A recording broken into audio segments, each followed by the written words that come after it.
শাপলা রান্না, এর মধ্যে যদি আবার চিংড়ি মাছ পড়ে, দুটো একসাথে হলে দারুণ হয়। আসসালামু আলাইকুম, চলে আসলাম রেগুলার রান্না নিয়ে। আজকে আমি চিংড়ি মাছ দিয়ে শাপলা রান্না করব। ওই রেসিপিটাই আপনাদের সাথে আজকে শেয়ার করব। আজকে বাজার থেকে আমি চিংড়ি মাছ আর এক আটি শাপলা নিয়ে আসছি। শাপলাগুলার আঁশ ছাড়িয়ে ছোট ছোট করে কেটে নিব। বছরে সবসময় শাপলা পাওয়া যায় না। শাপলা চিংড়ি মাছ দিয়ে রান্না করলে আর ভাজি করলে খেতে খুবই ভালো লাগে। শাপলাগুলা পরিষ্কার করে কেটে নিয়েছি। এখন আমি শাপলা রান্নার জন্য চিংড়ি মাছগুলা পরিষ্কার করে কেটে নিব। আর এখানে আমি 250 গ্রাম চিংড়ি মাছ নিয়েছি। যেহেতু শাপলা কম, আমি অর্ধেকটা পরিমাণে চিংড়ি মাছ দিয়ে শাপলা রান্না করব।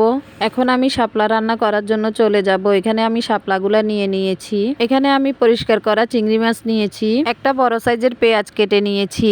কয়েকটা কাঁচামরিচ ফালি করে নিয়েছি। কিছু ধনিয়া পাতা কুচি করে নিয়েছি। চুলায় একটা পাতিল বসিয়ে দিলাম। দিয়ে দিলাম পরিমাণ মতো রান্নার তেল। তেলটা গরম হলে দিয়ে দিব পেঁয়াজ কুচি। পেঁয়াজটা আমি কিছুক্ষণ তেলের মধ্যে ভেজে নিব। দিয়ে দিব চায়ের চামচে 1 চামচ আদা রসুন বাটা। আমি পেঁয়াজের সাথে ভালোভাবে আদা রসুন বাটাটা ভেজে নিব, যাতে কাঁচা গন্ধটা না থাকে। এখন চিংড়ি মাছগুলো দিয়ে আমি 1 মিনিটের মতো ভেজে নিব। আমি পরিমাণ মতো লবণ দিয়ে দিব। দিয়ে দিব 1 চামচ হলুদের গুঁড়া, 1 চামচ মরিচের গুঁড়া, আধা চামচ মশলার গুঁড়া। মশলা আমি তেলের সাথে মিক্স করে কিছুটা পানি দিয়ে দিব মশলাটা কষানোর জন্য। আর মশলাগুলো খুব ভালোভাবে কষিয়ে নিতে হবে। ভিডিওগুলো ভালো লেগে থাকলে একটা লাইক, একটা কমেন্ট করে দিবেন। বেশি বেশি করে শেয়ার করে দিবেন অন্যদের কাছে, যাতে ভিডিওটা পৌঁছে যায়। মশলাটা কষিয়ে তেল যখন উপরে উঠে আসবে, পরিষ্কার করে রাখা শাপলাগুলা আমি মশলার মধ্যে দিয়ে দিব। মশলার সাথে শাপলাগুলা মিক্স করে আমি ঢাকনা দিয়ে ঢেকে 5-7 মিনিট রান্না করে নিব।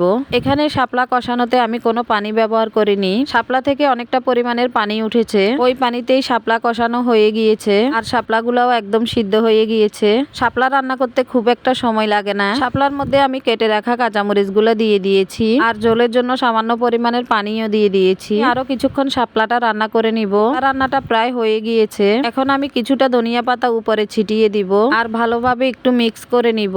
আমার রান্নাটা কমপ্লিট। আমি চুলার জালটা অফ করে দিয়েছি। চুলা থেকে নামিয়ে আপনাদেরকে দেখাচ্ছি এই শাপলা রান্নাটা কতটা লোভনীয় হয়েছে। আর এভাবে শাপলা রান্না করলে খেতে অসাধারণ লাগে। আমি এই শাপলা রান্নাটা একটা বাটিতে পরিবেশন করে নিচ্ছি। দেখেন দেখতে কত সুন্দর হয়েছে। আর এই রান্নাটা ভালো লেগে থাকলে অবশ্যই বাড়িতে ট্রাই করে দেখবেন। আর আজকের ভিডিওটা এখানেই শেষ করছি। ভালো লেগে থাকলে একটা ফলো দিয়ে পাশে থাকবেন। আল্লাহ হাফেজ।